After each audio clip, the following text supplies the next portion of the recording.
Welcome to A Conversation with History. I'm Harry Chrysler of the Institute of International Studies. Our guest is Robert Jay Lifton, who is Distinguished Professor of Psychology and Psychiatry at John Jay College and the Graduate Center of the City University of New York. For more than 40 years, as a writer, investigator, and psychiatrist, he has used the skills of a researcher and the imagination of a healer of the mind to confront some of the most disturbing events of our times. As a witness, he analyzes how men and women lose and recreate their humanity in extreme situations. Hiroshima, the Holocaust, the Vietnam War, and now terrorist cults. These are the territory of Robert Jay Lifton's explorations as he probes the profound questions of death and its meaning for life. Robert Jay Lifton is the author of many important works, including The Nazi Doctors, winner of the Los Angeles Times Book Prize, and Death and Life, winner of a National Book Award. He also wrote Home from the War, Neither Executioners Nor Victims. His latest book is Destroying the World to Save It, Aum Shirinko, Apocalyptic Violence and the New Global Terrorism. Professor Lifton, welcome to Berkeley. Thank you. You wrote several years back, we may say that every insight expressed by a healer or investigator, every use of the eyes of the understanding is a function of his own formative place, of all that goes into his special relationship to history. Where were you born and raised? To follow up on that. I'm a Brooklyn boy. I was born in Brooklyn, New York, and raised there, and spent most of my childhood there. And how did your parents shape your character, do you think? Well, very importantly, my parents were second generation. They were born in America, but barely. That is, their parents had been born in shtetls in Russia. And my father in particular was a progressive person, a person who made his way in the society by attending the City College of New York. Mm-hmm. And it's kind of interesting that I've somehow made my way back to City University, which is an outgrowth of the City College. But he stood for progressive principles that I think affected me, and the people around me and my family were concerned with these issues. And what books did you read as a young person that you recall today? I don't have the feeling that as a very young person I read some books that absolutely made their mark on my mind. As a kid, I was fascinated with sports, and I love sports more than anything else, and the first books I read were about sports, like books about Baseball Joe, as one baseball hero was called. And as a matter of fact, I remember as a kid feeling that almost all that adults did was boring because it didn't have a ball or some kind of sports play. And actually, this kind of imagery is still very much in my mind and is part of whatever mental or creative process I may have expressed. Later, maybe when I got into my early teens, I did become interested very much in history. I read Shirer about the Third Reich and various books about contemporary history. And now, in retrospect, Freud once said that he spent all of his professional life making his way back to his original interest, which was ancient cultures. Well, I could say that I have spent a good deal of my professional life making my way back to what was at least a very early interest, that of history and the historical process. And that is something that becomes an important component in your work, as does studies of the mind and of the healing process. Well, that's right. I mean, my work, although I didn't call it this at the very beginning, fits into something we call psychohistorical or psychohistory. And that can be very mystified, but what it really means is simply the application of psychological methods to historical questions. And just about all of my studies fit into that category. Now, what were there, you were 19, I believe I read, when the World War II ended. Were there formative events in history that you recall from these years we're discussing? Well, you know, I've publicly, in my writing, made a confession, which, in a sense, I've been trying to live down ever since. When I heard about the dropping of the atomic bombs on Hiroshima and then Nagasaki, especially the first one, I was stunned but pleased, because I thought it would end the war, and then I wouldn't have to go and other people wouldn't have to go, and America would win a glorious victory. Later I felt very ashamed of that kind of feeling, but I feel it's necessary to mention because of the attraction that large-scale destruction can have if it seems to be on your side and for what we take to be virtuous purposes. That certainly had an enormous impact. I think that all of World War II had an enormous impact on me because at that time the Nazis were very much in my lenses, all the more so as a Jew. And I had the idea, as many people had at that time, that our government and our country stood for decency and progressive policies, an idea that most of us have lost over the decades. That was all very important for me. At the same time, I think I got from my parents, and my father in particular, a kind of critical sense that the government and people in power can do wrong things that one should contest. That was a very early feeling of mine. And also a sense of ethics, because that is another recurring theme in your work. It's very hard to gauge for me exactly how a sense of ethics developed. It wasn't out of any religious conviction. Again, I was influenced by my father, who was very much an atheist and took pride in combating the traditional or orthodox forms of Judaism, which his parents and which my mother's parents were very steeped in. And I must say that that orthodoxy felt very suffocating to me as a kid growing up and witnessing it, though not really entering into it. So, yet I do think there was an ethical idea about human beings and who ought to be treated well. It was very vague in that sense, in a secular form, very early on. It has remained secular in me, I think, ever since, and yet it has some spiritual component. Were you shocked when you learned of the Holocaust in the aftermath of World War II, as we all did? I was enormously shocked, and I think that families like my own that were middle class had complicated feelings, almost guilty feelings, that we were so privileged in not having undergone any of that ordeal, and at the same time terrified and outraged because it was directed at Jews like ourselves, and the Holocaust was there.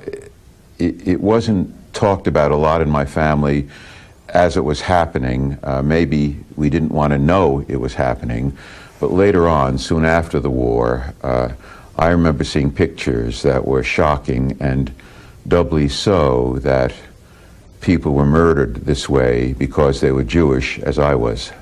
And you did undergraduate work, and then you chose to go to medical school, and you became a psychiatrist, actually. That's right. When I was young, I was very unclear about what I wanted to do. I was interested in history. I didn't know where that would take me. I had a kind of interest in medicine and had read early on some books about healers of the mind, as they were called, and so had an early but somewhat vague interest in both medicine and in what was to become, in my mind and in my work, psychiatry. But I was rushed through my early education because a lot of it was during the war, and yet I was always a very intense student, interested in my work and very committed to it, but spent just 2 calendar years at Cornell University, though it was covering more than 3 years of work, and then went to medical school and did become interested in psychiatry and even helped form a kind of psychiatry club in medical school. Sometimes it's said that psychiatrists are doctors who are frightened by the sight of blood. I might have fallen into that category. I never quite envisioned myself a proper doctor under that white coat, but I was interested in the idea of healing and in the psychological dimension rather early on. And to follow through on your career, before we talk about the actual work you wound up doing, you went into the Army, and that sort of changed the course of your life in a way. Tell us about that. Very much so. When I was still in my psychiatric residency training in New York City, I was subjected to the doctor draft of that time during the early 50s, at the time of the Korean War. And I was called up by my draft board, and I was sent first to Westover Field in Massachusetts. But then there was a request for somebody to be sent overseas, and I was the one who was selected to be sent overseas. And of course, like a red-blooded young American lad, I asked to be sent to Paris. They sent me to Japan and then quickly to Korea. It may sound terrible, but I often say that the military saved me from a conventional life in the United States, and I've never really thanked them for it, because I haven't exactly been pro-military in my work. But I did make wonderful discoveries when living in Japan for almost a year and a half with my wife and in immersing ourselves in Japanese life. We never lived on the base. We lived among Japanese groups and families, formed groups with them, especially a discussion group where we met a lot of young Japanese students who later became ambassadors and leading figures in Japanese life, and really were drawn to Japan and to the world. And the other thing that happened was that my last military assignment, this was the Air Force that I had enlisted in order to avoid being drafted as a private. And of course I only practiced medicine or psychiatry in the Air Force, so I was never in any kind of violent combat. But my last assignment, I was sent back to Korea to interview, along with other Air Force and Army psychiatrists, GIs returning from North Korea, where they had been in Chinese communist custody and had been put through a process that we later came to call thought reform, which is a direct translation of what they call their process. And that interested me in this process. It was also called brainwashing in a more casual way. And so when my wife and I had decided to take a trip around the world after I was discharged from the military, we only reached our second stop, which was Hong Kong, when I began to hear stories of people subjected to more intense version of this process. And I managed to arrange to get some research support and to stay in Hong Kong for another year and a half, interviewing people coming out of China, both Westerners and Chinese, and that was my first real research study on thought reform, or so-called brainwashing. Now, to talk about your research, we could actually work on several planes here, but throughout your work, you're looking at the psychological tendencies common to all mankind. You give special those especially that give special emphasis within a particular cultural tradition, and then finally those stimulated by contemporary historical forces. So it's an interesting mixture of culture, of history, and the psychology of the individual. Well, what I found was, when I started my first study and then in subsequent studies, is here you have people under some kind of duress, or I chose to study them because they represented some kind of historical event as it impacted on them, or as they helped to create it. Say survivors of Hiroshima were in a sense caught up in a certain historical process. As you studied them, you know, who were they? How did you get your sense of who they were? And I began to think through, influenced by various anthropologists, some of whom I got to know, like Margaret Mead, who was very supportive in my work, her work, and Ruth Benedict's work, and then later on Erik Erikson's work in psychoanalysis. And so I came to what was for me a kind of obvious tripartite idea. They were creatures of the immediate historical process that had brought me to them, at the same time of a cultural tradition and a long cultural history, which made them the kind of people they were in many ways, and they were human beings, and in that sense had universal psychobiological struggles, and that's been a rough kind of model for ways of looking at people in different cultures that I've studied, because I've looked at people in Japan, from China and Chinese experience, in Germany, in the United States, and this kind of approach applies in all cases. And these cases that you've looked at, whether Vietnam veterans, Hiroshima survivors, Nazi doctors, and now terrorist cults, it's really individuals in extreme circumstances. That's right. And why that focus? Why that focus, do you think? You know, it's hard to, I think it would be easy to say, well, that's very important for us to know, and that's why I did it. But that's not the way it happens. It happens in a much more erratic way, and you find yourself doing certain things. I did the first study because I had been exposed to something that I took to be important and interesting, this thought reform process in the military, and then I saw a chance to study it unencumbered by any military limitations, and I did that, and I thought that work was interesting for me and useful to the world. And then my second main study came after I'd spent quite a lot of time in Japan studying Japanese youth, and I just decided to make a trip to Hiroshima with my wife, who was with me, to look into what happened in that city. And this would be about what year? This was 1962. Mm-hmm. And I did that.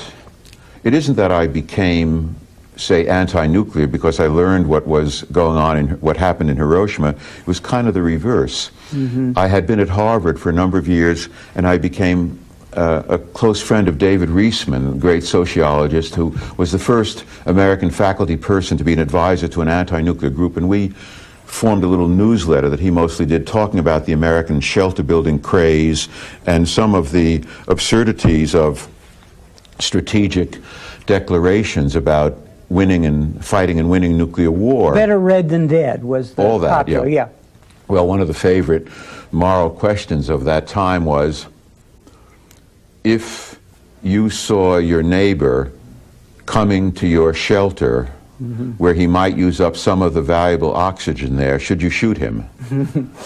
And I thought there's something wrong with the society where that's one of its main moral questions. Anyhow, it was because of my deep concerns about nuclear weapons that I went to Hiroshima. And then I was astounded in Hiroshima to find that nobody had really studied it. I mean, that was a real insight of a kind of its own, and people resisted it, and also the Japanese were so overwhelmed by it. Some came to help, but it was hard to study it in that kind of atmosphere. And I was just then received an appointment to Yale, and I was able. I'm eternally grateful to Fritz Redlich, who was the chair of the department then, when I wrote to him saying, look, I'm supposed to come to Yale now, but I've discovered this situation in Hiroshima that nobody has studied. I really want to stay here and study it. And almost by return mail, he wrote back saying, okay, I've arranged for a modest research grant, you can stay there. And I stayed there for 6 months and did the work. But that was my second study, and I had the sense I had done one which had been especially intense, in that sense, an extreme historical situation, and I could do this as well. I knew something about Japan. I was concerned about these questions. I had a little experience. I felt I could do it. I wasn't without doubts, but I felt I could do it. So one builds a sense of self, that one is the kind of person who just might be able to do this kind of work. And that's how it happened, with a lot of anxiety along the way about whether I could carry it through, or sometimes in response to others who thought it seemed a little crazy for a psychiatrist to be out there doing such things. But nonetheless, one develops a sense of oneself or one's own identity as one who can and wants to do that kind of work. In a volume called Explorations in Psychohistory, which is a collection that you edited, referred to as the Wellfleet Papers, you laid out a research agenda in the early 60s, and you pointed to an intellectual theme that really interested you and which you thought was coming to be more important, and that is really man and women confrontation with the issue of their own death. and the continuity of life. Tell us a little about your turn to that. Obviously, in the work you were doing in Hiroshima, that problem was posed rather starkly, but it's a theme that recurs again and again, even up until your most recent book on the Japanese terrorist group. Yes, well, as a theme in my work, it really developed directly from my Hiroshima experience. Prior to that, I had been under the influence, much to my benefit, of Erik Erikson, whom I met very early in my work and who took an interest in my work. And I used a lot of his concepts of identity or ego identity in the analyses that I applied to my first book on Chinese thought reform. But when I went to Hiroshima and began to study or just listen to people's descriptions of their work, it was quite clear they were talking about death all the time, about people dying all around them, about their own fear of death.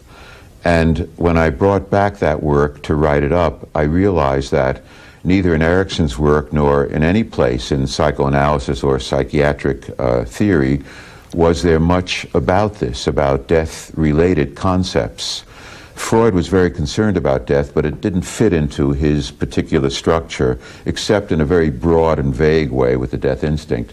So I began to try to formulate a new, but as I say, very old kind of model or paradigm of life continuity, or death and the continuity of life, as a basic model within which all of us live. It was necessary to do to understand Hiroshima, but as I did that, I realized that the symbolization of life and the symbolization of death is what we're all about, not just Hiroshima survivors. And I see that, as I said in that paper that you referred to, as the most useful kind of model or paradigm for any kind of historical work, because all historical groups are working within some sort of struggle around their people, about their experiences that have to do with life and death, rather than the more classical Freudian model or concept of instinct and defense.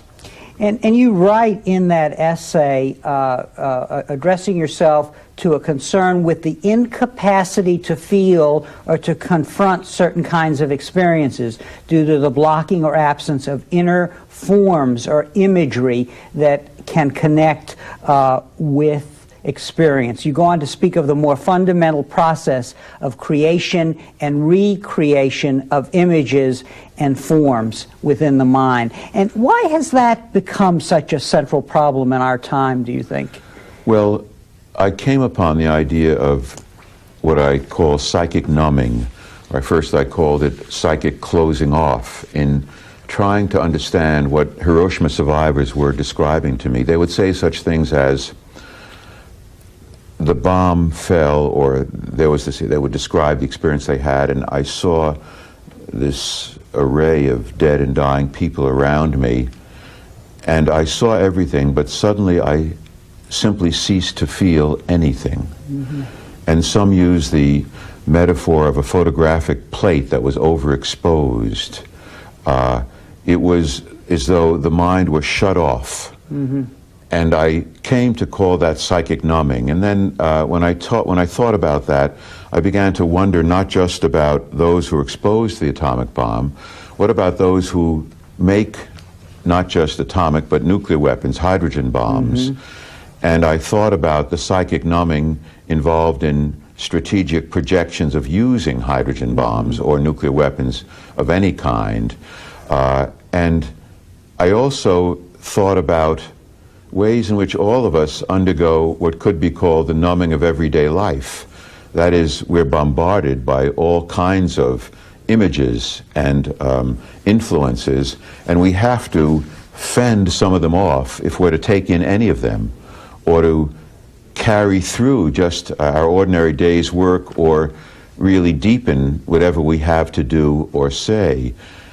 And yet, it isn't all negative. For instance, I realize that if you take the example of a surgeon who's performing a delicate operation, you don't want him or her to have the same emotions as a family member of that person being operated on. There has to be some level of detachment where you bring your technical skill to bear on it.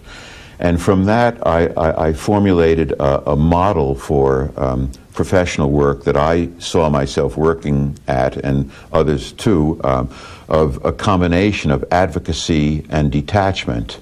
And the detachment could involve selective professional numbing of that kind, but one's advocacy was right out there as well, as was mine, in studying as accurately and as rigorously as I could the effects of the atomic bombings, but at the same time coming to that study as a person very worried and critical about nuclear weapons. Now, in speaking of this problem of dealing with death and the realities of the new kinds of realities that we're creating in our world with things like nuclear weapons, what is available to terrorist groups in the way of biological warfare. You talk about that in previous times that we've had various ways of dealing with this problem of our own death, and through children, through the notion of life after death, through our good works, our creative products, through identification with eternal nature. But you point to the notion that in our time,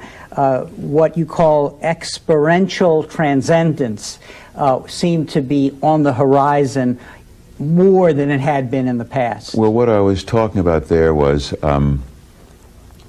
how all of us, not just religious people or people who think philosophically, but all of us need some sense of being part of something that precedes and extends beyond what we know in some parts of our mind, however we may deny it, to be our limited lifespan. As human beings, we are the animals or the creatures who know that we die, however we fend off that knowledge. And being part of something larger than ourselves is what I call the symbolization of immortality, and that can be done through biologically our children or our works, our influences in the world, or through being bound up with eternal nature, and also through some sort of religious belief system. But all these are in some way called into question, both by the rapidity of historical change, where we lose a clear sense of value structures or belief systems, and also through the existence of ultimate weapons, or what I call imagery of extinction, that accompanies ultimate weapons.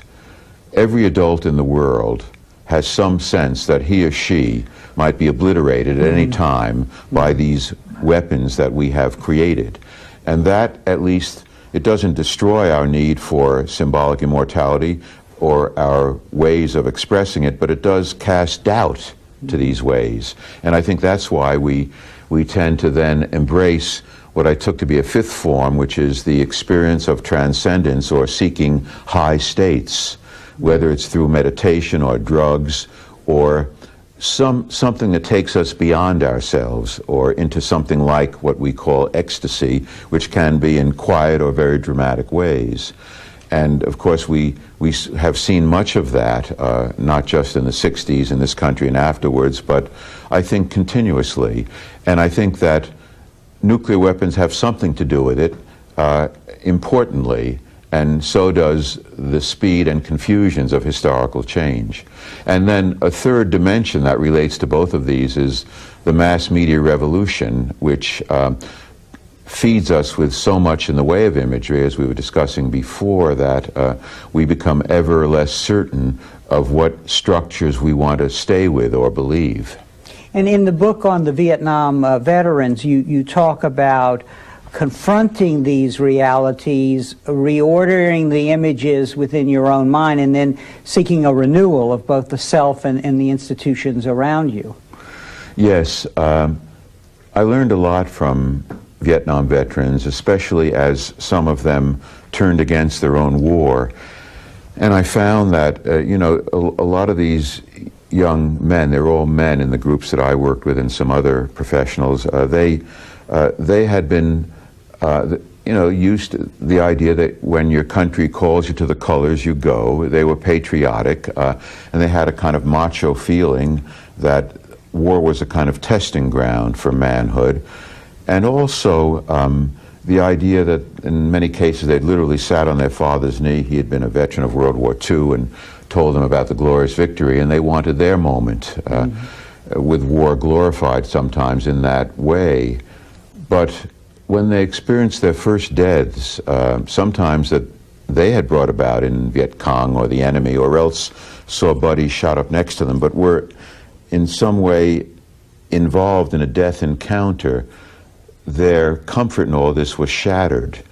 In many cases, they simply could no longer justify their being there, and they felt everything there seemed strange and bizarre, and for many of them wrong. There was something wrong or dirty about that war, and there were many atrocities that they witnessed or participated in. So an encounter with death could threaten one's entire belief system, and then one had to struggle with what one learned, what images came from that encounter, reorder them, put them back into some kind of structure that one could use, which is a whole restructuring process of the self. And then there could be a process of renewal. And that's what a number of the Vietnam veterans whom I and others worked with in so-called rap groups and individual exchanges were struggling to do.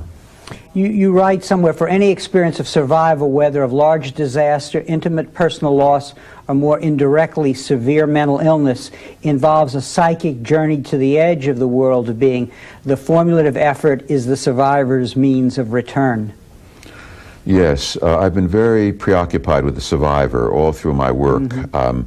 And, you know, when we talk about all this, in retrospect, it all sounds very logical, as though one just, you know, wafted through it. It's not that way at all in the way that it happened. You struggle, or I struggled with each of these studies, and I was uncertain about what they meant and often confused, and then I try to put together what I was seeing, and the survivor has been a very important leitmotif all through them.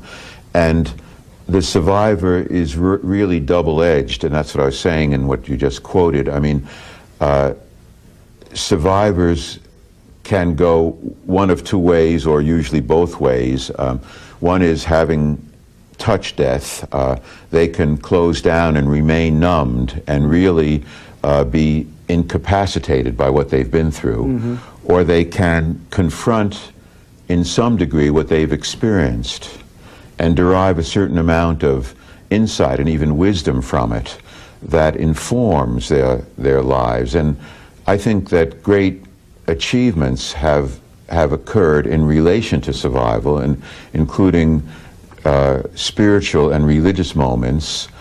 And so there's another dimension of the survivor. And then in work that's both very early and very recent on the protean self, I try to evolve a kind of concept of the self that can move from survival or from a death encounter into various kinds of imagery and absorbing many different images and forms, and taking in even seemingly contrary dimensions. But the general idea is that one can use a death encounter and recreate oneself in relation to it. And I've seen this happen in various people whom I've interviewed. Vietnam veterans were very striking in this way, because as we ran these rap groups, we could see them undergoing changes, and they were changes about their views of the war and war making, and about macho and maleness, and about really their ideas about life itself. It doesn't mean they were changing entirely. Some things, of course, remain the same, but very important aspects of themselves were changing within months or even weeks, not years, some over years as well. So this was very important for me to grasp, and it influenced everything I did subsequently. Now, your next major book was, which we have here, was on the Nazi doctors and medical killing and the psychology of genocide. And in the introduction to that book, you tell of a rabbi who came up to you at a lecture and said, "Hiroshima is your path as a Jew to the Holocaust." In retrospect, was he right? And then tell us, please. Well, he was a friend as well as a rabbi, and it wasn't at a lecture. He actually visited me in my home, and in a way, I think if it happened at a lecture, it might not have made the impact on me that it would as a friend sat next to me at a table just as we're sitting here and said that. And I had a very complicated feeling. I was annoyed by it because, as I wrote, it seemed pontifical, even for a rabbi who was supposed to, I guess, pontificate. But I didn't entirely disbelieve it either. Mm-hmm. And actually, I came to see that the combination of my being a Jew and the Holocaust and its influence on my life very early on affected my way of responding to nuclear weapons and the Hiroshima experience. And these are very different events, but they're both massively destructive and deeply dangerous to humankind and really to the continuity of all human life. So in that sense, they blend. And I came to think he was more than a little correct in what he said. And the fact is that after I did the Hiroshima work, and especially after the work on Vietnam, where in that case the men I interviewed or worked with in the rap groups were both perpetrators and victims. That was the idea. They were really responsible, or some other GIs, for atrocities in Vietnam in a war that should never have happened, as they felt and I felt. But at the same time, they were victims in that they were sent there ignorantly, and they suffered and had all kinds of psychological after effects from it. And they taught me a lot about the capacity for change, and from that process one could see really new kinds of self taking shape. So later on I wrote about the protean self, even though I'd written my first essay on the protean self way back in the late 60s, maybe published in early 70s, which I derived from my early work on Japan, but I wasn't ready to write the whole book until I'd thought it through much more, and that I published in, I think it was 1993, a long time later. And in this work on the Nazi doctors, you really, your focus on historical processes and psychological processes come together as you account for the way the medical profession participated in the extermination of the Jews at the Auschwitz camp. Let's talk a little about the psycho-historical principle of the Nazi regime and how it combined with the psychological processes within the doctors, which you call doubling. Well, one reason that I embarked on the study of Nazi doctors was that in this personal journey, I had the feeling increasingly that I did want to do a Holocaust study, and that increasingly I wanted it to be of perpetrators, which I thought was more needed. I was involved with ideas about survivors, but a lot of work had been done on them and very little on the psychology of perpetrators. And so you've moved from survivors to perpetrators. That's right. Yes. That in studying Nazi doctors. Mm-hmm. And when somebody, in fact, who had been my editor part of the time for my study of Hiroshima survivors, called me up and said he had some interesting materials on a trial of doctors that involved mainly doctors in Frankfurt, and wanted to show them to me. I really jumped at that opportunity to make that the beginning of a study of Nazi doctors, because they were revealed to me to have been very important in the killing process. And the way that I came to see it as I studied it more was that the Nazis really viewed, especially Hitler and his inner circle, their whole movement as mainly biological. One Nazi doctor whom I interviewed told me, he put it in words like this: I joined the Nazi Party the day after I heard a speech by Rudolf Hess in which he declared National Socialism is nothing but applied biology. And the applied biology for the Nazis was finding some way to heal or cure the Nordic race. The idea was, partly in Hitler's writings, the Nordic race was the only creative race that could create culture. The other races could sustain it but not created, and the Jewish race, quotes, was a culture-destroying race, but the Jewish race had infected the Nordic race, and something had to be done to get rid of that infection. So this is, in a sense, a biological kind of process, and I called it in my work a biomedical vision at the heart of Nazism, and that was a major reason why they focused so centrally on the doctors as a group which Hitler emphasized very early on were especially important to the whole Nazi project. And it turned out to be that way, as I found in my work. And so that this Nazi ideology that you could describe, in a sense, lifted up the doctors, but internally, tell us a little about this process of doubling and how healers became killers at the Auschwitz camp. Well, one dimension was the large psychohistorical dimension we just talked about, that biomedical vision. But the other dimension was what you're raising now, the nitty-gritty way in which a doctor who's trained to heal instead becomes part of the killing mechanism. A lot of things made it happen, and there is a process that can be called socialization to evil. So Nazi doctors joined the party seeking, joining in the promise of revitalization that Hitler offered, and they often, well, that's joining the medical profession, which is a group of its own, and then the military, and then being sent to a camp. All those were groups they became part of and were socialized to. Socialization to evil, I discovered, is all too evil, is all too easy. It's evil as well, but it's all too easy to accomplish. Now, these doctors had not killed anybody until they got to Auschwitz. So they weren't extraordinary killers to start with. They were ordinary people who in that way was socialized to evil. And a key mechanism in that socialization to evil was what I came to be called doubling. And one can understand that if one sees that these Nazi doctors were at the heart of the killing process in Auschwitz. They did selections, they selected in the camps, they were in charge of declaring people dead. In a sense, they ran the killing process, although their assistants more and more did it for them.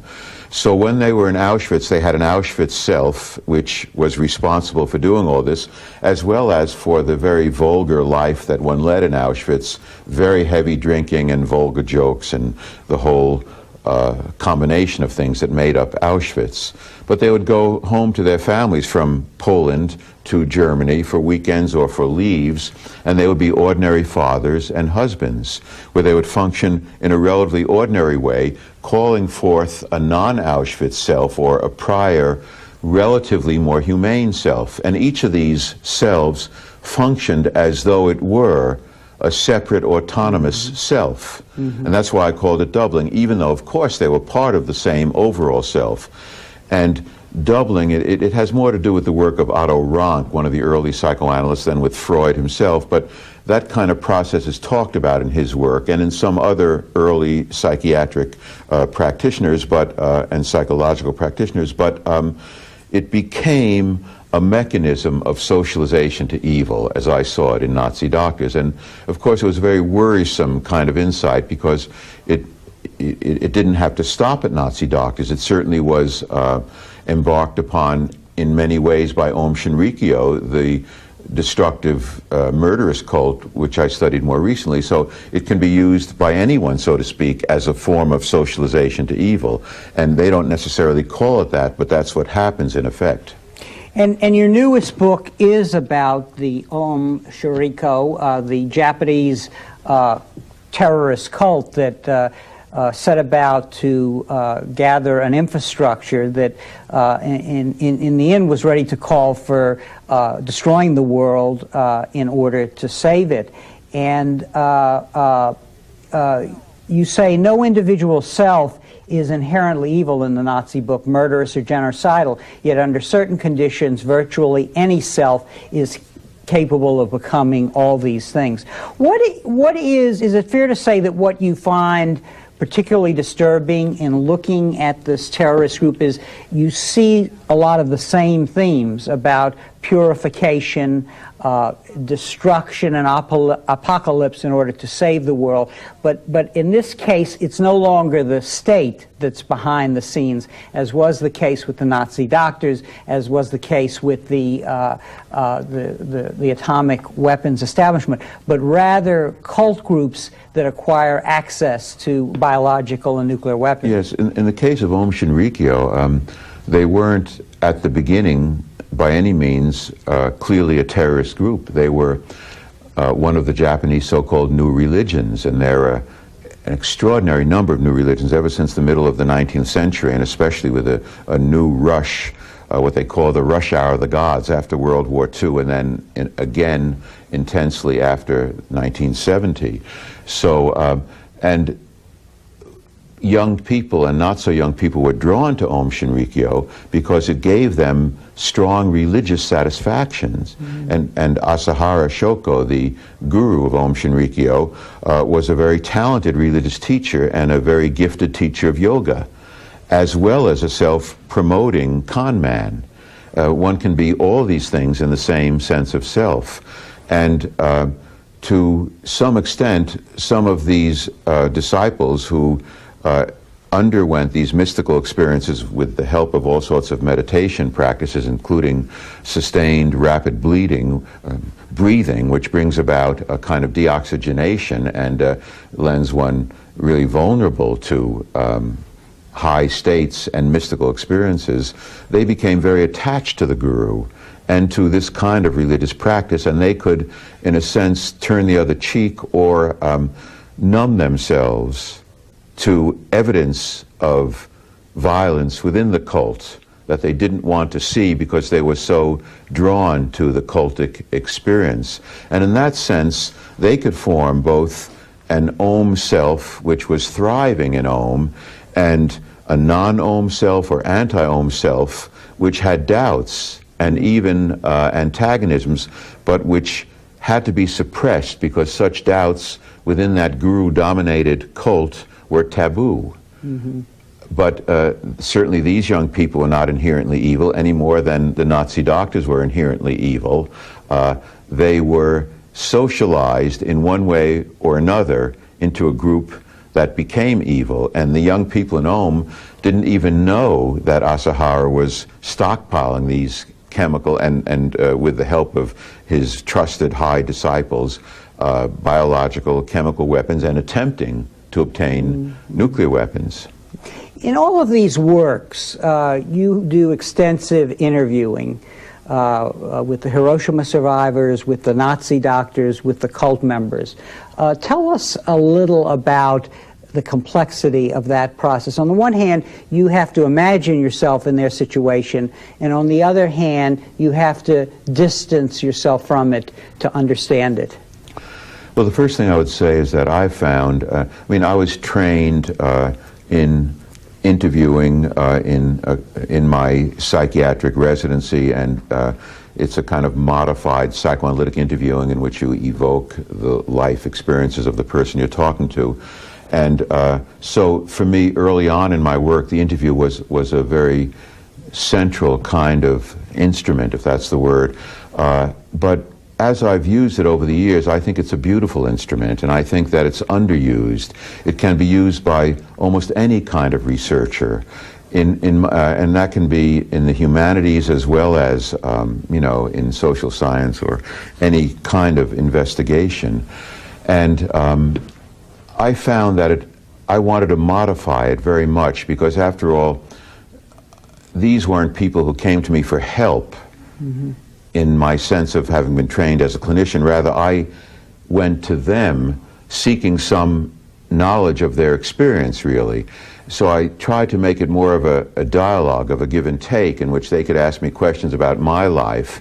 And at the same time, I was probing what they were telling me.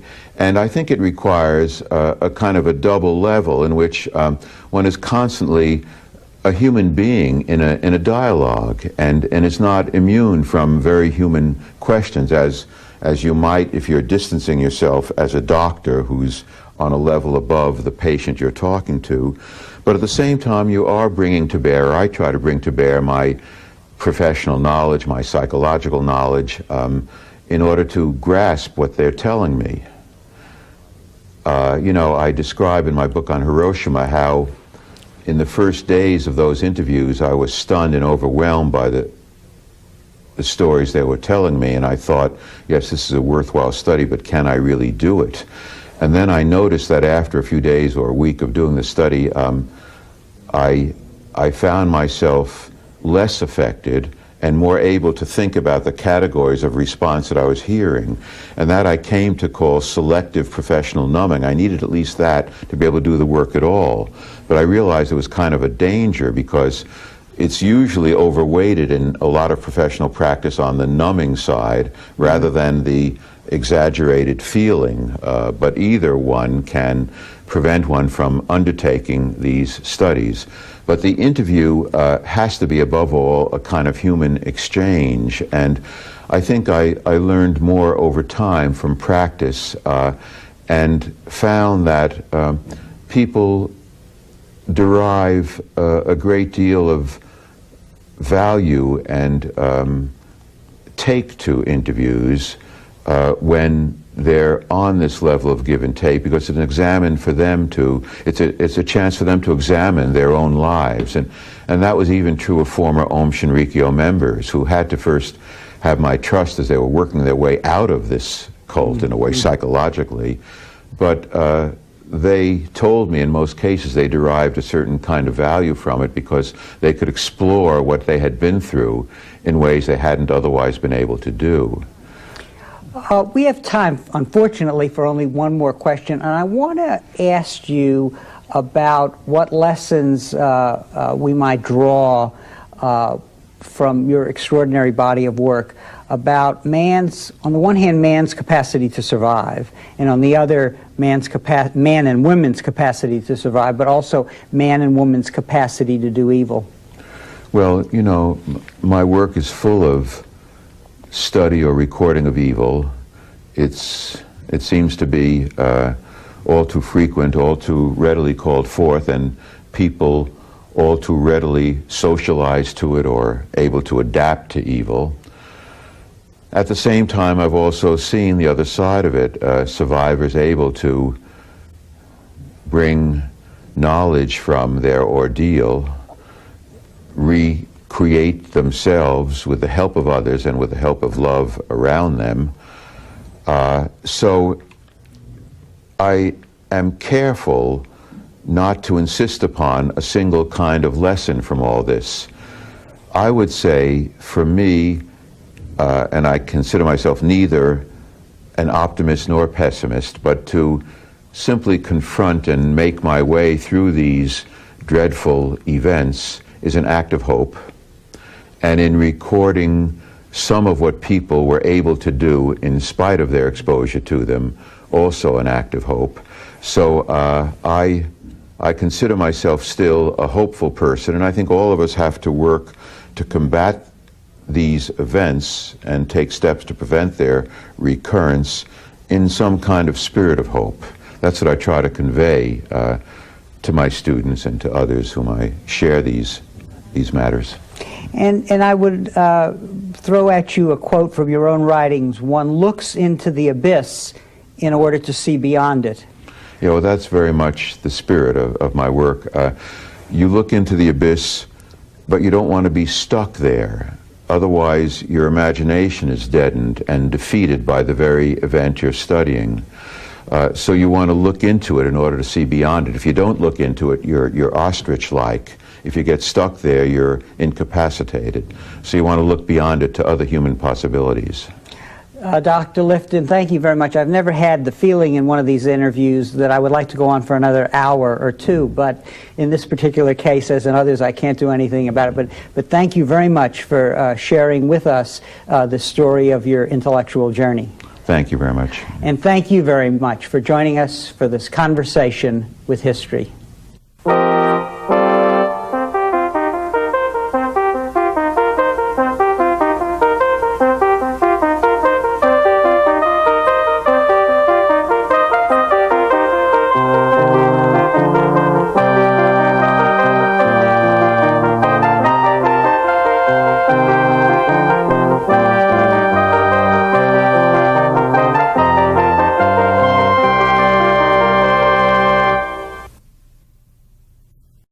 of the eyes of the understanding is a function of his own formative place, of all that goes into his special relationship to history. Where were you born and raised? To follow up on I'm a Brooklyn boy. I was born in Brooklyn, New York, and raised there, and spent most of my childhood there. And how did your parents shape your character, do you think? Well, very importantly, my parents were second generation. They were born in America, but barely. That is, their parents had been born in shtetls in Russia. And my father in particular was a progressive person, a person who made his way in the society by attending the City College of New York. And it's kind of interesting that I've somehow made my way back to City University, which is an outgrowth of the City College. But he stood for progressive principles that I think affected me, and the people around me and my family were concerned with these issues. And what books did you read as a young person that you recall today? I don't have the feeling that as a very young person I read some books that absolutely made their mark on my mind. As a kid, I was fascinated with sports, and I love sports more than anything else, and the first books I read were about sports, like books about Baseball Joe, as one baseball hero was called. And as a matter of fact, I remember as a kid feeling that almost all that adults did was boring because it didn't have a ball or some kind of sports play. And actually, this kind of imagery is still very much in my mind and is part of whatever mental or creative process I may have expressed. Later, maybe when I got into my early teens, I did become interested very much in history. Families like my own that were middle class had complicated feelings, almost guilty feelings, that we were so privileged in not having undergone any of that ordeal, and at the same time terrified and outraged because it was directed at Jews like ourselves, and the Holocaust was there. It wasn't talked about a lot in my family as it was happening. Maybe we didn't want to know it was happening, but later on, soon after the war, I remember seeing pictures that were shocking, and doubly so that people were murdered this way because they were Jewish, as I was. And you did undergraduate work, and then you chose to go to medical school, and you became a psychiatrist, actually. That's right. When I was young, I was very unclear about what I wanted to do. I was interested in history. I didn't know where that would take me. I had a kind of interest in medicine and had read early on some books about healers of the mind, as they were called, and so had an early but somewhat vague interest in both medicine and in what was to become in my mind and in my work, psychiatry. But I was rushed through my early education because a lot of it was during the war, and yet I was always a very intense student, interested in my work and very committed to it, but spent just 2 calendar years at Cornell University, though it was covering more than 3 years of work, and then went to medical school and did become interested in psychiatry and even helped form a kind of psychiatry club in medical school. Sometimes it's said that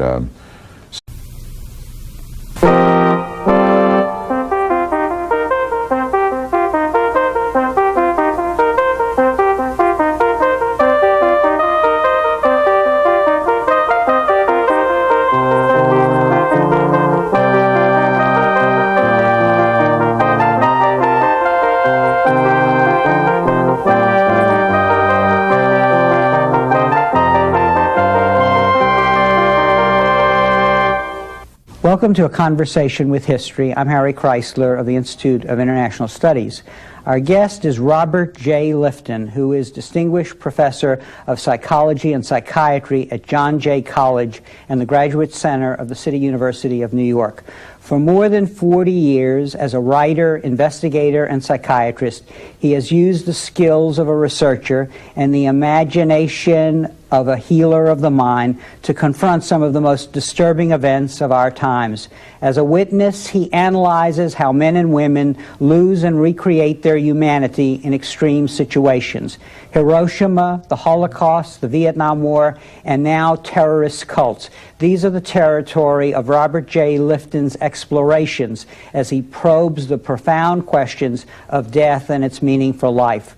Robert J. Lifton is the author of many important works, including The Nazi Doctors, winner of the Los Angeles Times Book Prize, and Death and Life, winner of a National Book Award.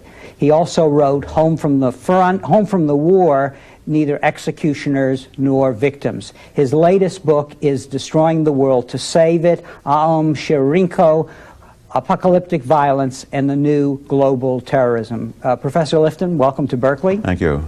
You wrote several years back, we may say that every insight expressed by a healer or investigator, enormous impact. I think that all of World War II had an enormous impact on me because at that time the Nazis were very much in my lenses, all the more so as a Jew. And I had the idea, as many people had at that time, that our government and our country stood for decency and progressive policies, an idea that most of us have lost over the decades. That was all very important for me. At the same time, I think I got from my parents, and my father in particular, a kind of critical sense that the government and people in power can do wrong things that one should contest. That was a very early feeling of mine. And also a sense of ethics, because that is another recurring theme in your work. It's very hard to gauge for me exactly how a sense of ethics developed. It wasn't out of any religious conviction. Again, I was influenced by my father, who was very much an atheist and took pride in combating the traditional or orthodox forms of Judaism, which his parents and which my mother's parents were very steeped in. And I must say that that orthodoxy felt very suffocating to me as a kid growing up and witnessing it, though not really entering into it. So, yet I do think there was an ethical idea about human beings and who ought to be treated well. It was very vague in that sense, in a secular form, very early on. It has remained secular in me, I think, ever since, and yet it has some spiritual component. Were you shocked when you learned of the Holocaust in the aftermath of World War II, as we all did? I was enormously shocked, and I think that I read Shirer about the Third Reich and various books about contemporary history, and now in retrospect, Freud once said that he spent all of his professional life making his way back to his original interest, which was ancient cultures.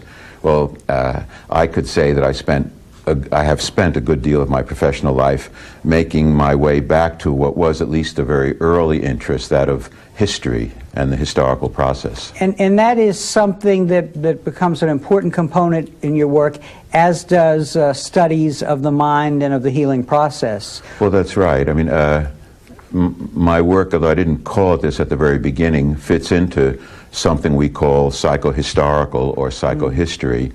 And that can be very mystified, but what it really means is simply the application of psychological methods to historical questions. And just about all of my studies fit into that category. Now, what were there, you were 19, I believe I read, when the World War II ended. Were there formative events in history that you recall from these years we're discussing? Well, I've publicly, in my writing, made a confession, which, in a sense, I've been trying to live down ever since. When I heard about the dropping of the atomic bombs on Hiroshima and then Nagasaki, especially the first one, I was stunned but pleased, because I thought it would end the war, and then I wouldn't have to go, and other people wouldn't have to go, and America would win a glorious victory. Later, I felt very ashamed of that kind of feeling, but I feel it's necessary to mention because of the attraction that large-scale destruction can have if it seems to be on your side and for what we take to be virtuous purposes. that certainly had an enormous